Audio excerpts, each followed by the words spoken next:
Welcome to Networking RX, a podcast devoted to helping business professionals like you enhance your networking skills in order to become more proficient giving and receiving quality business referrals and improving the overall quality of your life and the lives of those around you. The Networking RX podcast is a production of AmSpirit Business Connections, an organization whose mission is to empower business success through networking. In 1989, there was that baseball film, Field of Dreams, and there's that famous line that people quote from all the time. If you build it, he will come. If you build it, they will come.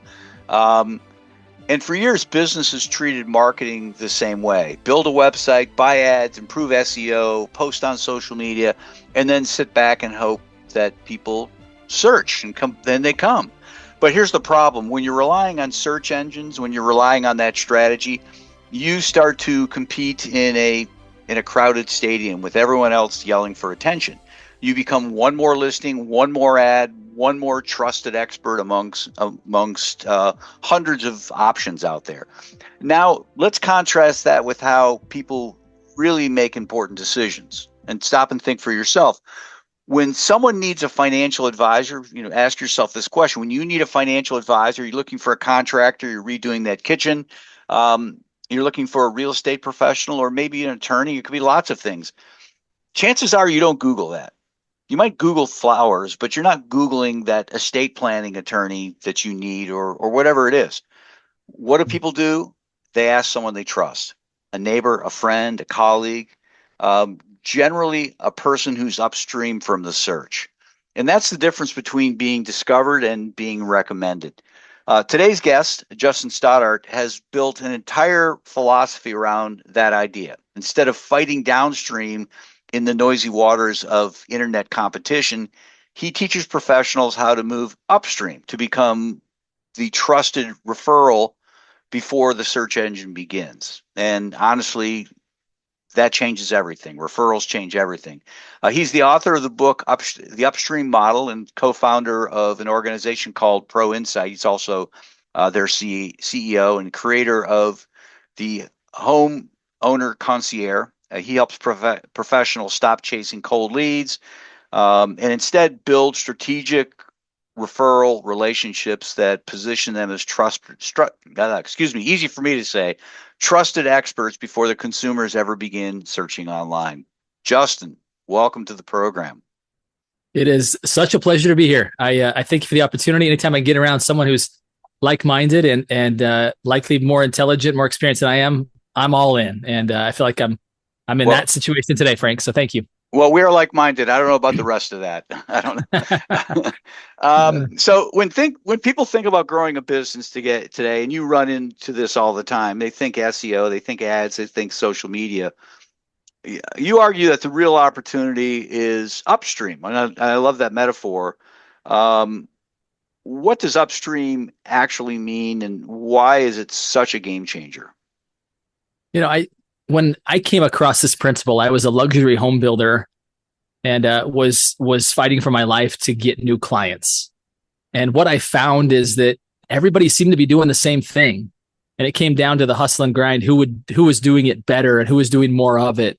And I just felt like a fisherman standing alongside a stream with my pole in the water and almost getting tangled with everyone else's lines, right? We've probably all been in a situation before, if you've ever fished before, where it's like, this fishing hole might be okay, but it's not with all of you here.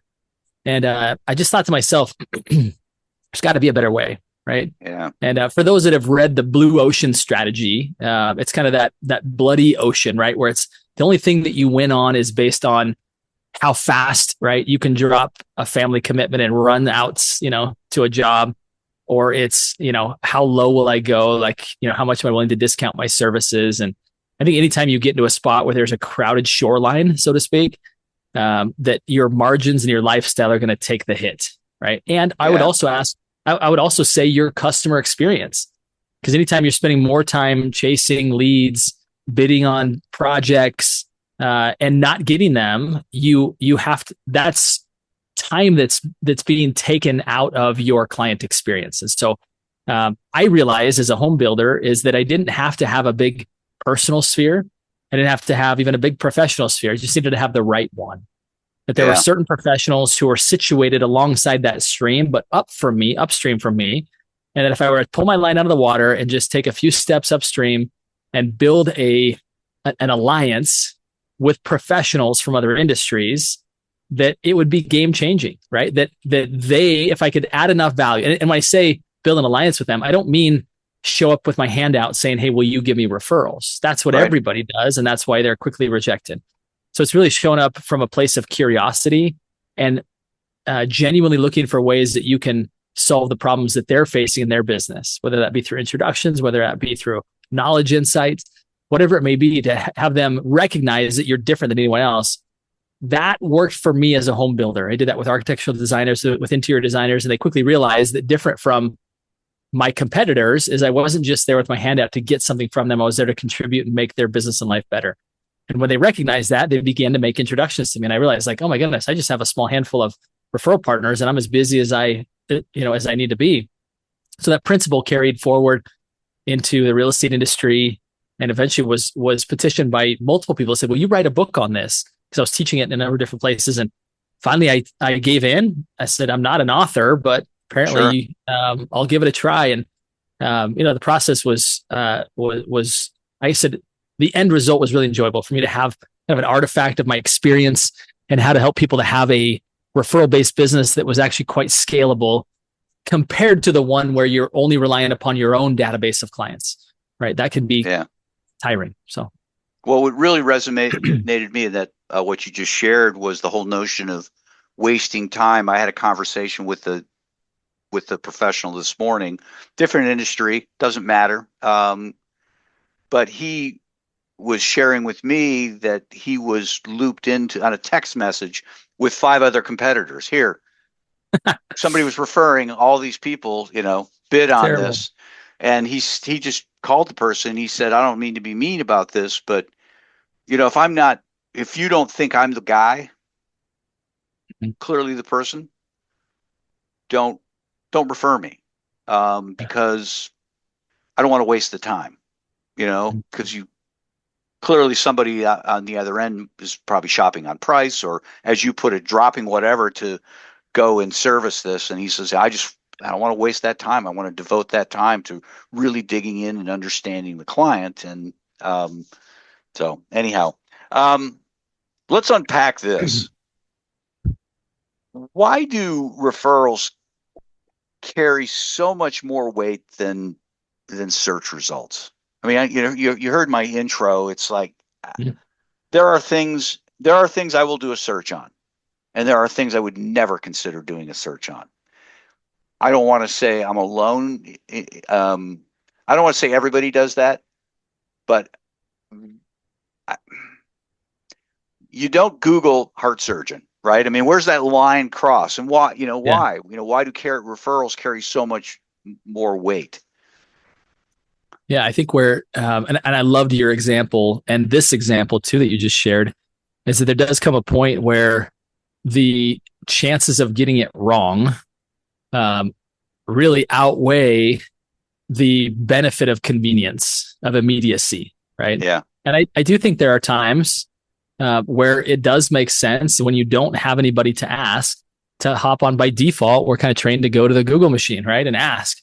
Yeah. And other chat engines now as well, right, are kind of coming into that space. But I would say that that's the convenience makes up for the fact that I don't have trust. And so the more that trust is needed, the bigger the repercussions of not getting it right. You think about somebody in your example of not doing an estate plan right can cost a family. In fact, case in point, I think of an example shared to me by a financial advisor. He inherited a client who had kind of done the internet research to try and find an estate attorney. And because of that, when the gentleman passed away, the father, they had to sell one of the significant properties to pay for the taxes on the others, which could have been easily avoided with someone with some expertise. And that financial advisor said, if they would have asked me who I'd recommend, this could have all been avoided, right? But they went the convenient route, the quick and easy route, to just find something, that kind of satisfied the immediacy need, and they didn't get it right, right? So That's not the only example. I think there's a lot of things. We kind of work, my company specifically in the home services space. I think anytime you're dealing with people that are coming into your home, or people that are working on the finances related to the home, those are big matters. And I think it's important that people have a trusted source, and one that's not just trusted, but that's accountable to their trusted sources, right? When there's a network of professionals, you end up giving priority service, right? The reality is you end up doing your best work in those situations. So anyway, that's well, I'm sure in your industry, and maybe your former industry as a builder, homes aren't cheap, right? I mean, people who are hiring you luxury, they're not buying a luxury double wide, right? I mean, they're building a really nice house. Yeah, no doubt. And so somebody who's going to that interior designer or the architect, hey, you've got these plans and it's beautiful. How do we bring this to life? Who should bring this to life? Yeah. That's a huge, we redid our kitchen. It was nothing like building a house. And we thought, okay, we talked to people, who should we go with kind of quietly? Who should we go with before we decided, okay, we're going to go this route? And we couldn't have been happier. But it's just nothing I ever would have Googled. And well, and I think, to that point, I think oftentimes what people can pay for placement, right? Yeah. And to me, that's just, it's really risky when you've got people that are positioned as 5-star that are probably more like 3-star. And the internet can be very deceiving as to how those are positioned, right? To where it looks like they're the best of the best. And my belief is that if you're not working by referral, you're probably not the best of the best, because you don't have enough people who are, being your ambassador after the fact. So I think you would agree that, I guess you can speak from experience, that the referral shortened the trust curve. I mean, you're borrowing the trust of that accountant. That accountant's here. I'm lending you a little bit of trust. I'm putting you in this situation. And, back to my story, the guy sold health insurance, sells health insurance. He just wants to be in that situation where, right away people are saying, yeah, okay, you're the guy because you were recommended. We just need to settle on price, right? I mean, so you might get recommended by an architect, and the person's like, hey, great, and your level of luxury may outpace what they can spend. Doesn't mean you're not a qualified professional. It just means that the economics aren't working out. Yeah, it's not the ideal customer. Yeah. So in your book, you talk about strategic partnerships instead of random networking.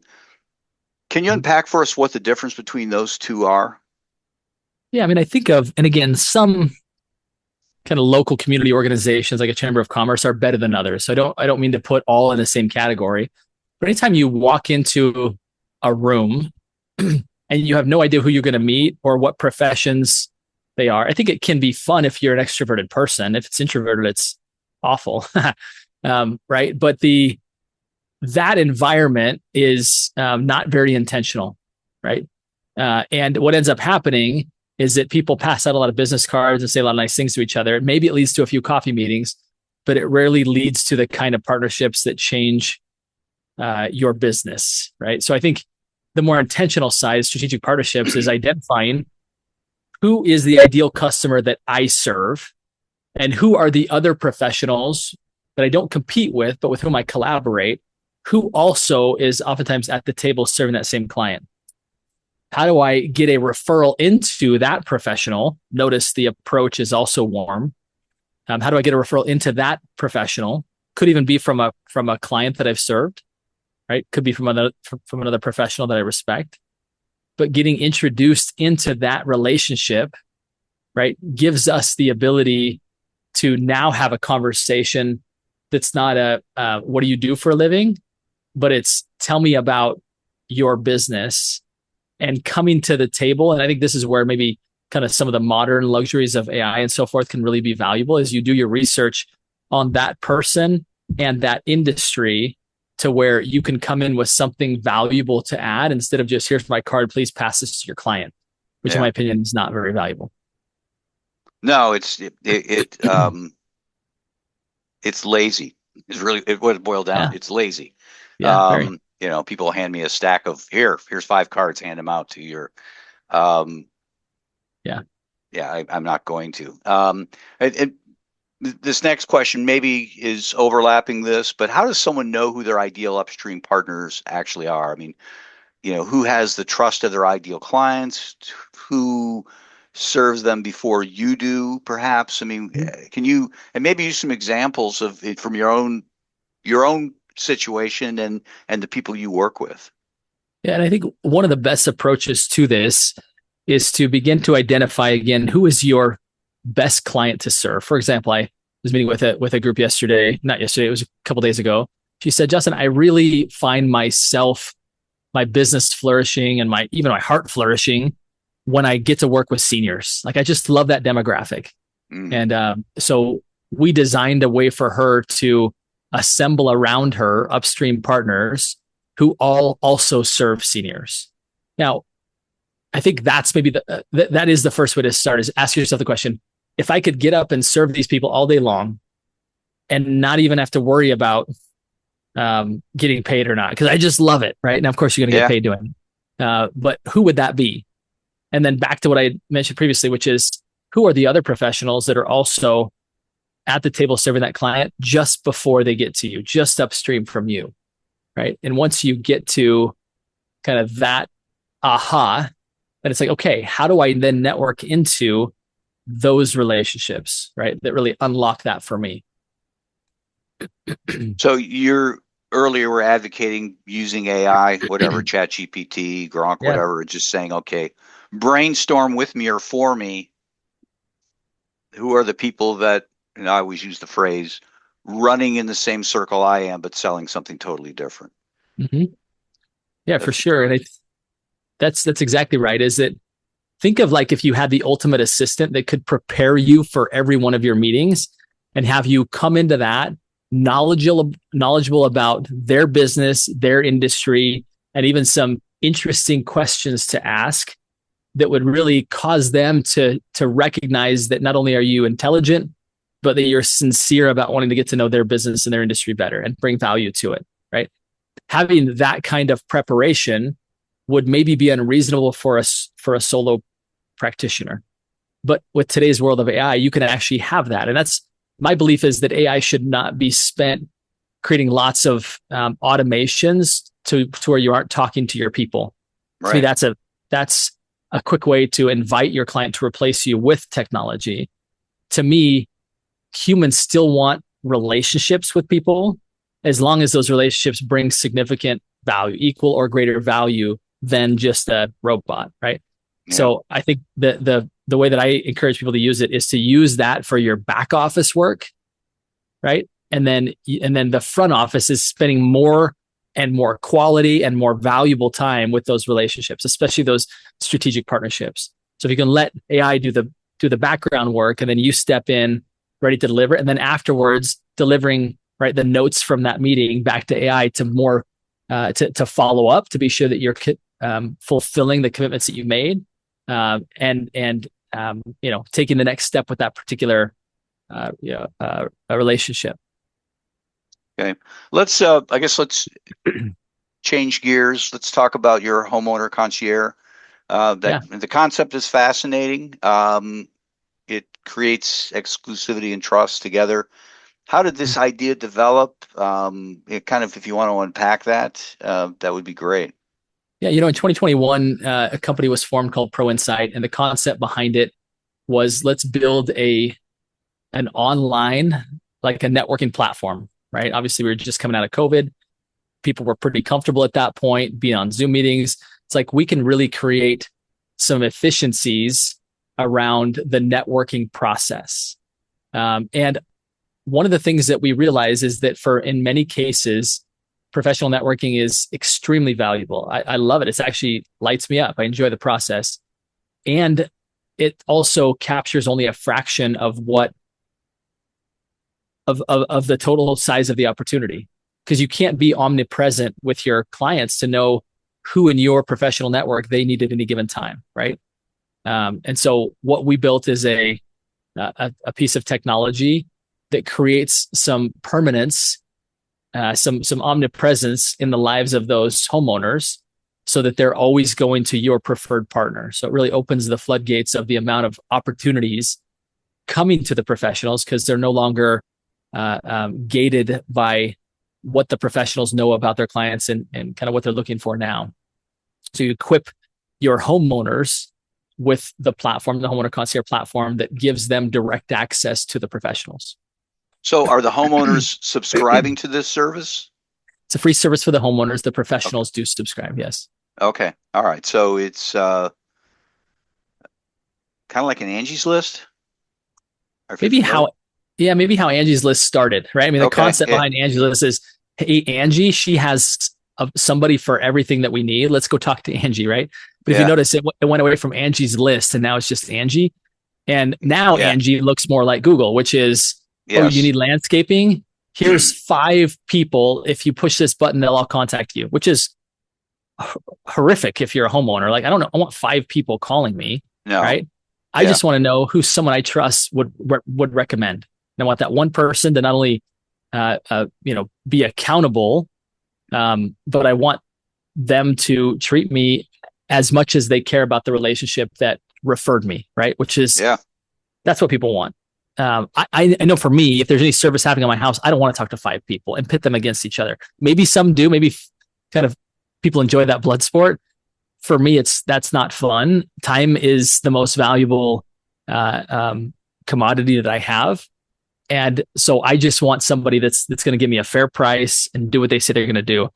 And I found that the best way to get the best out of people is to have it come from someone who they trust and they have something to lose beyond just my individual homeowner business. It's an entire referral relationship. So that's the way we've established this, is to be, again, maybe what Angie's List started off being, and then became, really kind of a marketplace of all kinds of professionals that I would argue the ones that we talk to day in and day out, that were on there didn't like it. Again, that's my independent opinion, is because it felt like it was just a constant foot race to a lead that had been sold to 4 other people.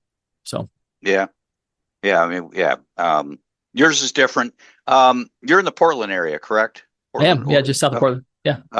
So is this service available nationwide? Yeah, we're rolling it out across select markets right now. So really it comes down to finding the right, typically we start with a real estate agent. They tend to have the best kind of knowledge of who the great professionals are. We start with a real estate agent, and then we expand out from there. So, we don't start in a new community until we have the right professional, and typically we get referred into, those relationships. So we're kind of expanding in a fairly calculated way to be sure that we can create depth in those communities versus just a lot of communities that aren't very strong across the country. Right. People want to get a hold of you. How would they? If a realtor in a market's like, hey, excuse me, I need to talk to Justin. Yeah. How would they get a hold of you? Yeah, Justin at ProInsight, and that was singular, not insights, but proinsight.com. Send me an email. We'd love to meet you. We can explore kind of what your goals are, and if it might be the right fit for us to talk about partnering. All right. Appreciate your time today. This has been insightful. So thank you, Frank. My pleasure. Great questions. For years, businesses have been told the answer is to become easier to find. Have a better website, better ads, better rankings, more clicks, yada, yada, yada. But the truth is that the strongest businesses are not built on being found. They're built on being recommended. Google can help someone discover you, but relationships help someone trust you. And trust is the bridge that moves people into action. That's what Justin's message is really about. Stop fighting downstream with everyone else trying to grab attention. Move upstream. Build relationships with people who already possess trust. Become part of a trusted circle long before someone opens a browser or types into a search bar. Because when someone says you need to call this person, the search is already over, right? And in business, that may be the most powerful position of all. Thanks for joining us on the Networking RX podcast. Please put what you've learned into action today and let us know if you have questions, comments, or ideas for future topics. You can email them to us at podcast@amspirit.com. That's AmSpirit.com. Finally, so you never miss an episode, be sure to subscribe to the Networking RX podcast through iTunes, Overcast, or however you receive your podcasts. Now get out and network with someone. The Networking RX podcast is the copyright production of AmSpirit Business Connections. All rights reserved.